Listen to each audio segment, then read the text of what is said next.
오늘 함께 나눌 말씀은 사무엘상 21장 1절부터 15절 전체의 말씀인데요, 10절부터 15절까지만 같이 읽도록 하겠습니다.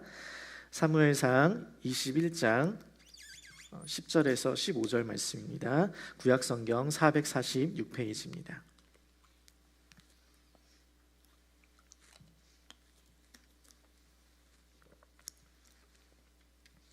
사무엘상 21장 10절로 15절의 말씀입니다. 제가 읽도록 하겠습니다. 그날에 다윗이 사울을 두려워하여 일어나 도망하여 가드왕 아기스에게로 가니 아기스의 신하들이 아기스에게 말하되 이는 그 땅의 왕 다윗이 아니니까. 우리가 춤추며 이 사람의 일을 노래하여 이르되 사울이 죽인 자는 천천히요 다윗은 만만히로다 하지 아니하였나이까 한지라. 다윗이 이 말을 그의 마음에 두고 가드왕 아기스를 심히 두려워하여 그들 앞에서 그의 행동을 변하여 미친 체하고 대문짝에 그적거리며 침을 수염에 흘리매 아기스가 그의 신하에게 이르되 너희도 보거니와 이 사람이 미치광이로다. 어찌하여 그를 내게로 데려왔느냐? 내게 미치광이가 부족하여서 너희가 이 자를 데려다가 내 앞에서 미친 짓을 하게 하느냐? 이 자가 어찌 내 집에 들어오겠느냐 하니라. 아멘. 우리 오랜만에 이즈인 워십으로 우리 또 본당에서 모여서 함께 예배를 드리게 되었습니다. 감사하고 참 기쁩니다. 그죠? 네, 함께 찬양하고 기도를 뜨겁게 열심히 또 할 수 있는 이 시간을 드리고 또 하나님 앞에 엎드릴 수 있는 게 은혜인 줄 믿습니다. 오랜만에 다시 사무엘상 말씀을 나누게 되어서 이전까지의 말씀을 좀 복습하고 가도록 하겠습니다. 이 사무엘상은 선지자 사무엘과 그리고 사울, 이 다윗이라는 세 인물을 중심으로 구성됩니다. 사무엘상은 1장부터 7장까지는 사무엘의 이야기고 또 사무엘상 8장부터 31장까지는 사울의 이야기인데 이 부분은 두 부분으로 나누어서 전반부는 사울이 왕이 되어서 집권하는 이야기고 후반부는 그의 실패와 몰락 그리고 비극적인 죽음에 대해서 다룹니다. 사울은 이스라엘의 첫 번째 왕이 되었지만 그가 하나님을 의지하지 않고 또 하나님의 명령을 따르지 않고 하나님이 악으로 여기시는 것에 대해서 행동을 하여 그가 하나님의 말씀을 버립니다. 그렇지만 사울이 이 선지자 사무엘을 통해 자신의 이 죄악을 깨닫게 되었지만 그럼에도 불구하고 하나님께서는 이 사울을 왕으로 세우신 것에 대해서 후회하시며 다윗을 새로운 왕으로 기름 붓습니다. 자신이 버림받은 것도 속상한데 골리앗을 무너뜨려서 다윗을 높이는 사람들의 노래소리를 들으니까 우라통이 터지는 거예요. 사실은 자신의 나라를 지켜주었기 때문에 더 기쁘고 또 즐거워야 되고 감사할 일인데 모든 사람이 다 다윗을 좋아하니까 이 다윗은 사울의 대적이 되어서 그의 미움을 받게 됩니다. 심지어 아들 요나단도 그를 생명과 같이 여기며 사랑했지만 사울은 다윗을 죽이려고 해요.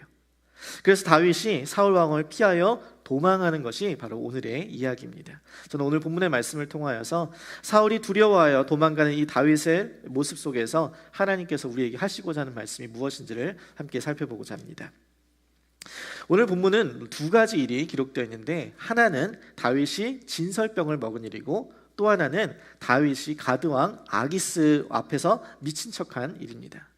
먼저 이 다윗이 진설병을 먹은 일을 살펴보자면 다윗이 이 전장 20장에 요나단과 인사를 하고선 자신을 죽이려는 이 사울을 피하여 노비라는 지역으로 가게 됩니다. 거기서 제사장 아히멜렉을 만나요. 그런데 이 아히멜렉이 이 다윗을 보고 깜짝 놀랍니다. 그래서 묻습니다. 1절에 보니까 다윗이 노베 가서 제사장 아히멜렉에게 물으니 아히멜렉이 떨며 다윗을 영접하여 그에게 이르되 어찌하여 내가 홀로 있고 함께하는 자가 아무도 없느냐 하니 이랬습니다. 왜 너 혼자 왔냐 이 말이에요. 이게 무슨 이야기냐면 당시 골리앗도 무찌르고 주변에 있는 많은 적대국들을 향해서 싸움을 해서 수많은 나라를 무찔렀던 이스라엘의 군 최고 사령관인 다윗이 자신의 호위병 하나 없이 수하에 둔 사람 하나 없이 혼자 나타나자 이게 도대체 무슨 일인가 싶었던 것이죠. 그래서 다윗이 이야기합니다. 이거 진짜 비밀인데요, 왕이 나한테 특수한 임무를 맡겨서 이것을 아무한테도 이야기하지 말라고 해서 저만 혼자 조용히 온 거고 이제 다른 사람들이 오게 될 것입니다 라고 이야기합니다. 그런데 이 이야기가 사실인가? 아니었어요. 다윗은 지금 사울을 피하여 혼자 도망온 것입니다. 그런데 마치 사울 왕의 특별 임무를 받아서 온 것처럼 지금 거짓말을 하고 있는 것입니다. 어떤 학자는 이 내용에 대해서 이 왕이 사울 왕이 아니라 야훼 하나님을 가리킨다라고 해서 다윗이 속이거나 거짓말한 것이 아니다라고 주장하기도 하지만, 문맥상 여기서 왕을 갑자기 하나님으로 생각한다는 것은 적합해 보이지도 않고, 이 본문 중간에 보면 다윗이 왜 이렇게 했는지 행동했는지 그 이유를 우리는 찾아볼 수 있습니다. 어쨌든 지금 자신이 시크릿 에이전트, 비밀 요원이 된 것처럼 특수한 임무를 맡아서 혼자 먼저 온 것처럼 하는 이야기가, 그래서 뭐 좀 혹시 먹을 것 좀 있습니까? 라는 질문이었습니다. 먹을 것을 요청하는 것이 그 빌드업이 너무 자연스럽죠. 자기 막 와서 도망왔다고 막 그러면서 특수 임무를 맡아 수행 중인데 먹을 것을 준비하지 않은 상황. 본인도 민망하고 당황스러울 수 있는데 배고픔을 이길 장사는 없으니까 지금 제사장에게 먹을 것을 달라고 합니다. 근데 당시 고대 근동에서는 이 여행 중에 있는 사람들에게 음식을 제공하는 것이 너무나 오래된 관습이었기 때문에 그리 이상한 행동도 아니었을 것입니다. 그런데 제사장이 말하길, 나한테 보통 떡은 없으나 거룩한 떡은 있다라고 이야기해요. 그 소년들이 여자를 가까이 하지 않았으면 내게 주겠다라고 말합니다. 여기서 이 제사장이 말하는 거룩한 떡이 무엇이냐면 진설병이라는 것입니다. 이 진설병은 성소 안 여호와 앞에서, 즉 지성소의 휘장 안에 들어가서 상 위에 전시된 12개의 빵을 지칭하는 것으로서, 이 빵은 하나님과 이 12지파와 맺은 언약을 상징하는 것이었습니다. 그래서 안식일마다 새롭게 만든 빵이 이 상 위에 올라가게 되고, 그 상에서 내려온 빵은 제사장들만이 먹을 수 있었습니다. 그래서 그 빵은 거룩하신 하나님 앞에 드려지는 빵이요, 또 떡이요, 거룩하게 구별된 제사장만이 먹을 수 있는 음식이었던 것이죠. 그런데 여기서 제사장 아히멜렉이, 비록 이것이 제사장만이 먹을 수 있는 거룩한 떡이지만 만약 너희들이 여자와 함께 하지 않았다면, 가까이 하지 않았다고 한다면, 너희들이 몸을 거룩하게 구별했다면, 그렇다면 너희에게 주겠다라는 것입니다. 그래서 다윗이 대답합니다. 5절 말씀 보세요.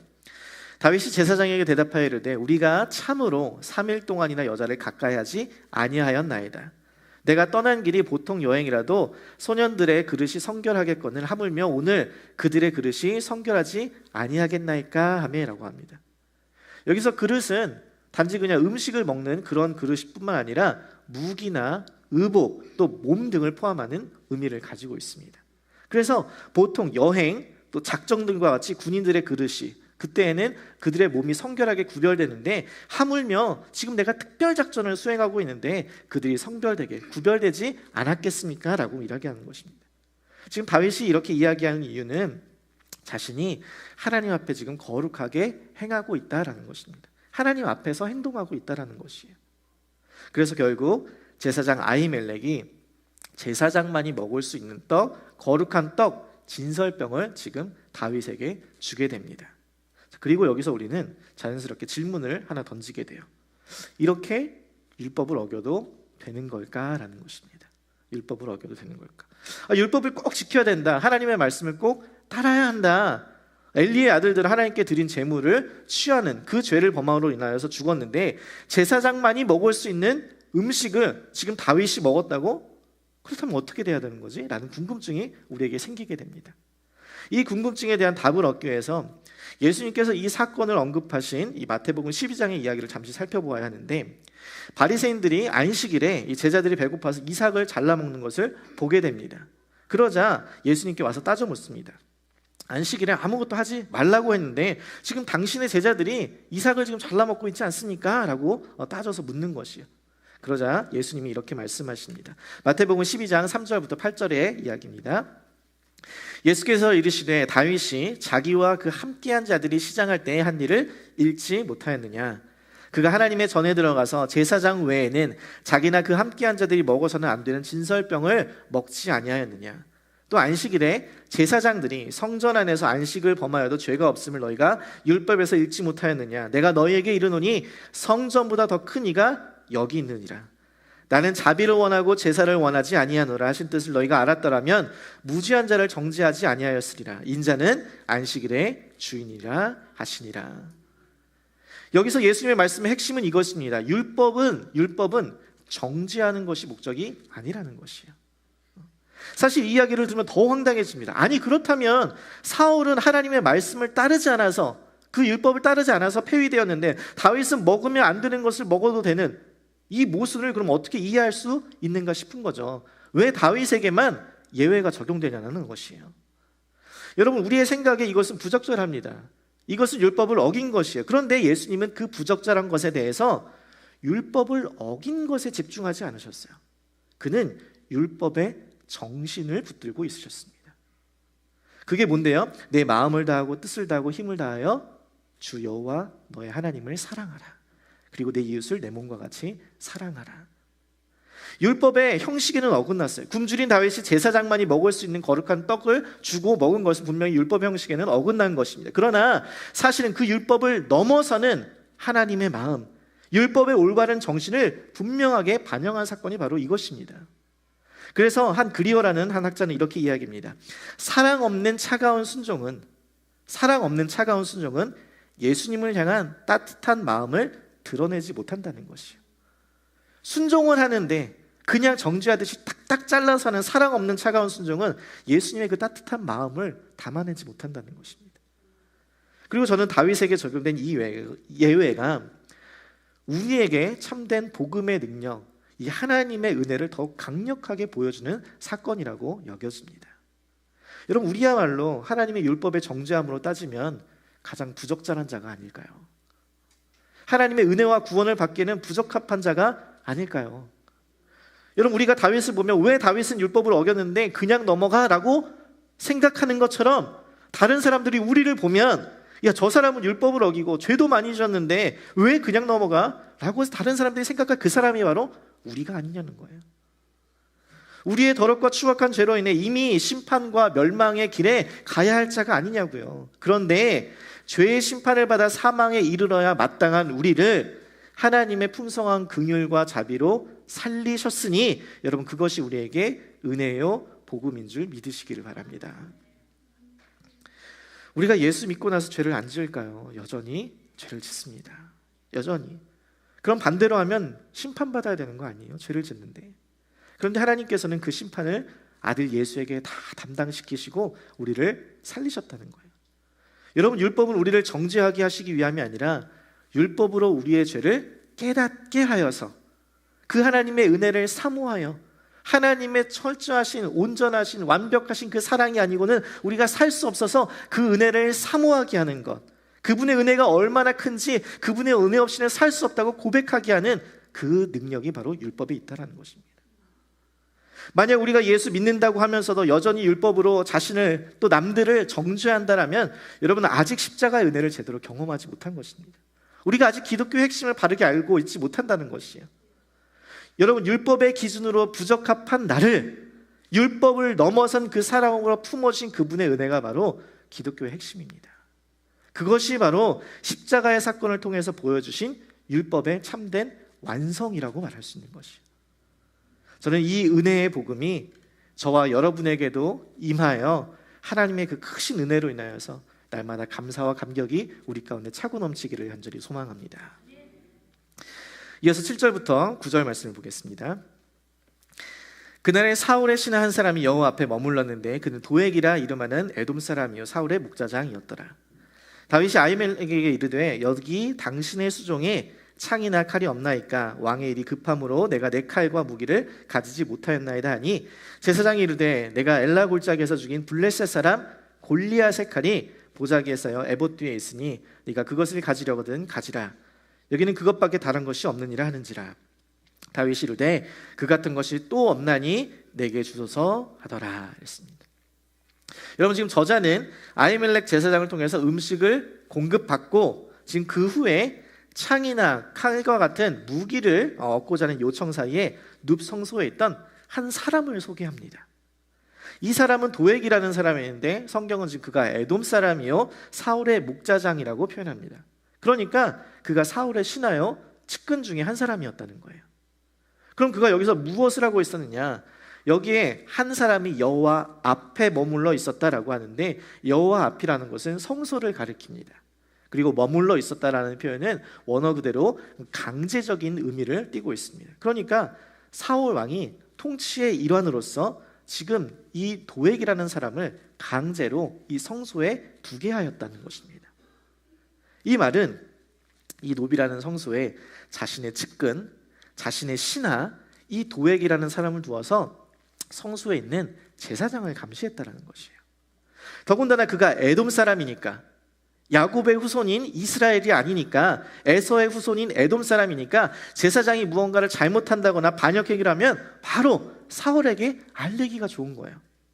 그래서 이 사울의 신하 이 도액이라는 사람이 이 눕 성소에 있었다는 것은, 머물러 있었다는 것은, 비록 지금 오늘 본문의 중간에 위치해 있기는 하지만 21장 초반부에 왜 다윗이 이 제사장 아히멜렉에게 갑자기 이상한 거짓말을 했는지를 우리는 이해할 수 있게 되는 것이죠. 만약 다윗이 자신이 사울에게 지금 쫓겨갔고 그를 피하여 도망왔다는 것을 말하면서, 아, 사울 진짜 나쁜 사람이에요. 내가 이스라엘에서 전쟁터에 나가서 막 싸우고 죽기 살기로 막 그랬는데 왜 이스라엘의 왕인 그가 나를 죽이려고 하는 걸까? 그러면서 막 사울을 막 비난하고 있었다면, 이야기를 했다면, 지금 다윗도 아히멜렉도 다 곤란한 상황에 처할 수밖에 없었던 것이죠. 그러니까 지금 다윗은 이 사울의 신하 도액을 의식하여서 의도적으로 이렇게 이야기한 것입니다. 그러면서 다시 아히멜렉에게 한 가지를 더 요청합니다. 혹시 창이나 칼이 있습니까? 내가 진짜 급해서 칼과 무기를 못 가져왔습니다 라고 이야기해요. 아니, 왕의 비밀 작전을 하는데 장군이 급하다고 창을 안 갖고 오는 게 말이 되냐고요. 그리고 창이나 칼을 성소에 있는 제사장에서 찾는다는 게 더구나 말이 안 되죠. 여러분, 피자집에 가서 설렁탕 한 그릇 달라고 하는 거랑 마찬가지인 거예요. 지금 왜 성소에 가서 창을 찾아요? 그런데 그가 모르고 그랬을까요? 아니라는 거예요. 그는 알고 그랬을 것이죠. 사무엘상 17장에 보면 다윗이 골리앗을 죽였을 때에 그의 군부나 갑옷을 자기 장막에 두었다라고 기록합니다. 그러니까 자신이 챙겼으니 그 행방 당연히 알고 있었겠죠. 그가 골리앗의 칼이 여기 있다는 것을 알고 일부러 놉 성소에 왔을 가능성이 많습니다. 무엇보다 이후에 지금 블레셋 땅으로 망명할 것을 생각한다라면 골리앗의 칼을 가지고 갔을 때에 그들로 하여금, 아, 진짜 다윗이 이 블레셋으로 망명하려고 하는구나라고 그들에게 신뢰를 얻을 수 있었을 것입니다. 그러니까 다윗은 아히멜렉에게 모르는 척하고 요청하는 거예요. 혹시 창이나 칼이 있습니까? 그래서 아히멜렉도, 아, 네가 죽기 전에 네가 죽인 그 블레셋 사람 골리앗의 칼밖에 여기 없는데 혹시 그거 필요하면 가져가라 라고 이야기합니다. 그러니까 다윗도 그만한 것이 없죠. 그러면서 그것을 달라고 합니다. 서로 지금 연기하고 있는 거예요. 누가 보고 있으니까? 사울의 신하 도액이 보고 있으니까. 그래서 아히멜렉도 이 도액의 의심을 피하기 위해서, 그러면서도 골리앗을 죽인 사람이 바로 이 다윗이라는 것을 상기시키면서 그에게 골리앗의 칼을 주게 됩니다. 그리고 그날에 이제 다윗은 블레셋으로 도망을 가요. 그게 오늘 10절부터 이야기입니다. 블레셋의 도시 중에 하나인 이 가드로 도망을 가는데, 여러분 생각해 보세요. 이스라엘의 군대 장관이라고, 최고 사령관이라고 할 수 있는 그가 적대 국가인 블레셋에, 그리고 심지어 자신이 그 나라의 가장 훌륭한 장수, 큰 장수를 죽인 이 골리앗을 죽였는데 그가 지금 블레셋으로 망명하러 간다는 게 이게 쉽게 잘 이해가 가지 않습니다. 그러나 사울이 수단과 방법을 가리지 않고 자신을 죽이려고 하는 상황에서 다윗의 선택지는 많지 않았고, 또 한편으로는 적대국인 블레셋으로 가는 것이 생각해보면 사울에게서 도망칠 수 있는 가장 좋은 일이기도 했습니다. 현명한 선택이기도 했어요. 확실한 방법. 더군다나 지금 골리앗의 칼을 가지고 간다면 블레셋 사람들이 엄청나게 환영을 했을 것입니다. 이게 왜 그런가 하면, 여러분, 골리앗의 칼이 이스라엘 땅에 계속 남아있다는 것은 블레셋이 이스라엘의 힘 아래에 있다는 것을 의미했습니다. 그러니까 다윗이 이 골리앗의 칼을 가지고 간다면 마치 이 이스라엘 여호와의 언약궤를 되찾았을 때 기뻐했던 것처럼 이 블레셋 사람들은, 아, 우리 장군의 이 칼을 우리가 다시 되찾았다, 우리는 그들로부터 이제 그들 아래 있지 않다라고 기뻐했을 것이라는 거예요. 이러한 여러 가지 상황들 속에서 그가 가드왕 아기스에게 가기로 결정한 것은 어떻게 보면 어쩔 수 없는 선택일 수도 있었을 것입니다. 그런데 성경은 이 상황에 대해서 단순하게 딱 한 구절로 요약을 합니다. 뭐라고 하냐? 다윗이 사울을 두려워하여 라고 이야기해요. 사울을 두려워하여. 아니, 인간적으로 보면 그럴 수밖에 없는 상황 같아 보여요. 여러 가지 복잡하고 어려운 상황이 있습니다. 그런데 성경은 이야기하는 거예요. 다윗이 도망간 가장 근본적인 이유는 사울을 두려워했기 때문이다라는 것입니다. 그래서 도망갔는데 가드왕 아기스의 신하들이 다윗을 보고 이야기합니다. 사울은 천천히요, 다윗은 만만이라고 하는데 그 땅의 왕 다윗 아닙니까? 그러자 이들은 다윗이 자신을 죽이려고 온 줄 알고 경계를 하면서 지금 의심을 하고 있는 상황인 거예요.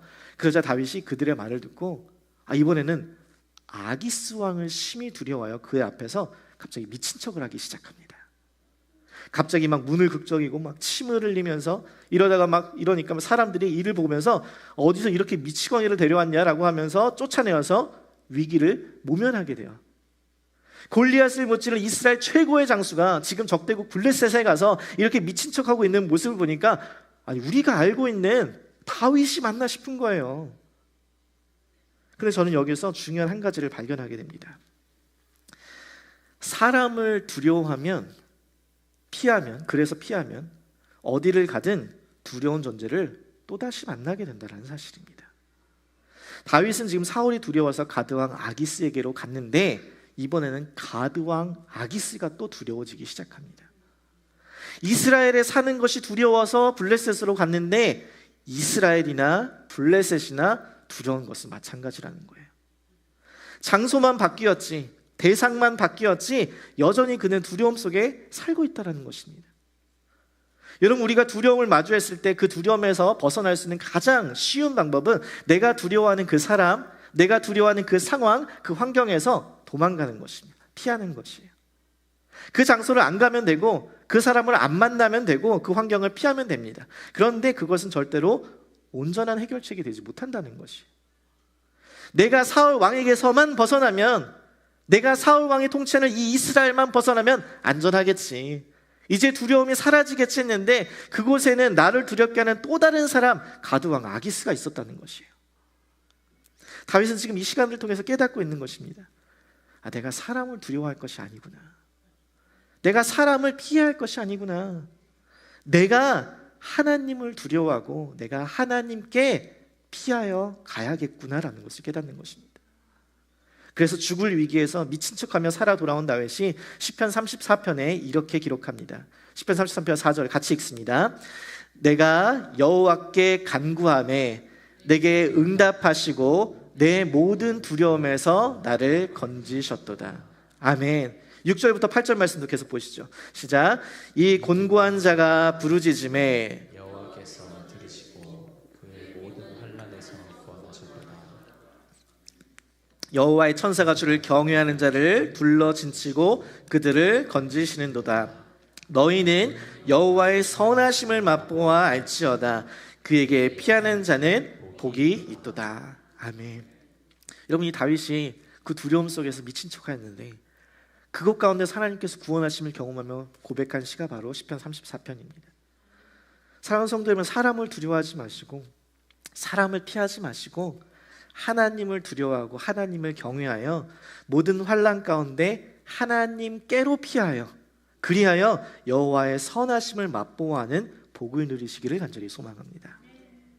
그리고 한 가지 더 마지막으로, 저는 이 사건에서 다윗의 입장에서 생각해 보면 그가 얼마나 낙심이 되고 얼마나 불안과 걱정이 되며 자신이 얼마나 초라하게 느껴졌을까를 생각해 보게 되는 거예요.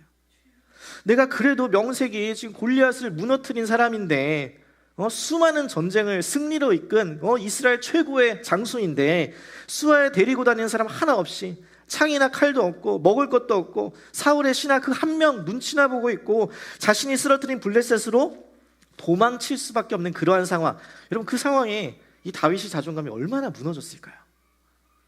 그런데 저는 여기서 이 12절에 다윗이 아기스의 신하들의 말을 마음에 두고 갑자기 그들 앞에서 그의 행동이 변해 미친 척한다라는 이 부분에서 여기서 당연히 문맥상 그는 두려움에 사로잡혔기 때문에 살고자 미친 척을 했을 것이죠. 그런데 한편으로는 이 아기스의 신하들의 말이 저는 너무 신경이 쓰이는 거예요. 뭐라고 해요? 그 땅의 왕 다윗이 아니니까 라고 이야기합니다. 여러분, 지금 다윗이 왕이에요? 아니에요. 사울이 왕입니다. 아직 다윗은 왕이 되지 않았습니다. 그런데 이들은 벌써 다윗을 그 땅의 왕이라고 표현합니다. 이건 사실이 아니죠. 아직 이루어지지 않았죠. 그런데 다윗은 압니다. 다윗은 기억해요. 왜요? 선지자 사무엘이 와서 자신을 찾아와서 기름 부었던 그 순간을 기억하는 것입니다. 저는 분명히 다윗이 이 순간 단지 그 두려움으로 인해서 미친 척하여 살고자 했던 것이 아니라 정말 내가 누군지, 하나님께서 자신을 어떻게 부르셨는지를 깨달았기 때문에 다시 살고자 했던 것이 아닌가라는 생각이 드는 거예요. 아, 그래, 맞아. 내가 하나님께 기름 부음 받은 사람이지. 하나님께서 나를 지명하셨잖아, 선지자 사무엘을 통해서. 내가 여기서 이렇게 죽으면 안 되지. 내가 여기서 이렇게 쉽게 포기하면 안 되지. 하나님의 그 부르심이, 하나님께 그 받은 사명이 그 행동을 변하겠다라는 것이에요. 그래서 시편 34편에 17절 20절에 이렇게 이야기합니다. 의인이 부르짖음에 하나님, 나 여기서 살려주십시오. 내가 이대로 죽을 사람이 아닙니다. 하나님이 나를 부르셨지 않습니까? 여호와께서 그때 들으시고 그들의 모든 환난에서 건지셨도다. 여호와는 마음이 상한 자를 가까이 하시고. 다윗이 얼마나 마음이 상했습니까? 얼마나 자존심이 상했겠어요? 자신이 다 골리앗을 무너뜨린 장수였는데 얼마나 마음이 무너졌겠습니까? 그런데 그때에 하나님의 마음을, 자신의 그 상한 마음 앞에 하나님께서 가까이 하시고 충심으로 통회하는 자, 하나님, 내가 주 앞에 나가겠습니다. 내가 사람을 두려워했습니다. 내가 하나님을 두려워야 되는데 내가 사람을 두려워했습니다. 통회하는 마음으로 다시 돌아갔을 때 하나님께서 그를 구원하셨다는 것이. 의인은 고난이 많으나 여호와께서 그의 고난에서 건지시는도다. 20절 말씀 같이 읽습니다. 그의 모든 뼈를 보호하시며 그 중에서 하나도 꺾이지 아니하도다. 아멘. 그는 두려워서 블레셋을 떠나고 사울 왕을 피하여 아기스한테 가고 이스라엘을 피하여서 도망가서 블레셋에 갔는데, 그래서 두려움에 사로잡혀 있어서 걱정과 불안 속에 있었지만 하나님의 부르심을, 하나님께서 주신 소명을 다시 깨닫고 그 마음을 돌이켜서, 그 행동을 다시 돌이켜서 하나님 앞에 나아갔더니 하나님께서 그를 보호하시고 그를 지키시고 그를 고난 중에 환난 가운데서 구원하시며 그를 모든 뼈를 보호하셨다는 거, 하나도 꺾이지 않도록. 사랑하는 성도 여러분, 우리도 삶에서 이렇게 다윗과 같이 어려운 순간을 마주할 때가 있습니다. 두려운 순간을 마주할 때가 있어요. 다윗이 먹을 것이 없고 창과 칼도 없이 다녔던 것처럼 우리가 살아가는 데 필요한 가장 기초적인 것들을 공급받을 수 없고, 자신이 믿고 의지하던 내 힘과 같은 것이 사라지고, 일자리도 잃어버리고, 도대체 어디를 가야 안전함을 누릴 수 있을까, 어떻게 해야 평안함을 얻을 수 있을까, 두려움이 막 엄습해오는 그런 순간들이 있습니다. 사람이 두렵고 환경이 두렵고, 그래서 사람을 안 만나고 그 환경에서 벗어나려고 하는데 그 사람을 피하면 또 다른 사람을, 또 두려운 사람을 또 만나게 되고, 그 장소를 피하면 또 다른 장소에서 또 그 상황을 똑같이 마주하게 됩니다. 여러분, 그런데 다윗은 우리에게 분명히 가르쳐 줍니다. 우리가 두려움에 사로잡혔을 때 하나님께 피하는 자는 복이 있다라는 것이에요. 그때에 하나님의 구원하심으로 인해서 우리는 하나님의 선하심을 경험할 수 있다라는 것입니다. 사랑하는 성도 여러분, 이 다윗이 아기스 왕의 이 신하를 통하여서 자신이 누구인지, 자신이 어떠한 소명을 받았는지, 하나님의 소명을 다시 깨닫고 듣게 되었던 것처럼, 자신이 아직 왕이 되기 전에 그 땅의 왕 다윗이 아닙니까? 그래, 내가 하나님의 세우신 왕이지. 그 소명으로 다시 일어날 수 있었던 것처럼, 저는 오늘 이 말씀을 통하여서 여러분 한 사람 한 사람이 하나님의 택하신 귀한 자녀요 백성임을 믿으시기를 바랍니다. 그 사실을 꼭 붙잡고 있으십시오. 하나님께서 여러분 한 사람 한 사람을 절대 놓치지 않으시고 포기하지 않으시고 환난과 고난 가운데서 건지시며 그 모든 뼈를 하나도 상함 없이 꺾이지 않고 붙잡아서 보호하신다는 것입니다. 하나님께서 마음이 상한 여러분을 가까이 하시고 여러분의 모든 고난에서 건지시며 환난 가운데서 구원해 주시는 능력의 하나님을 믿으시고, 오늘도 우리의 삶 가운데서 우리의 피난처 되시는 하나님께 나아가는 저희 모두가 되기를 주님의 이름으로 간절히 소망합니다.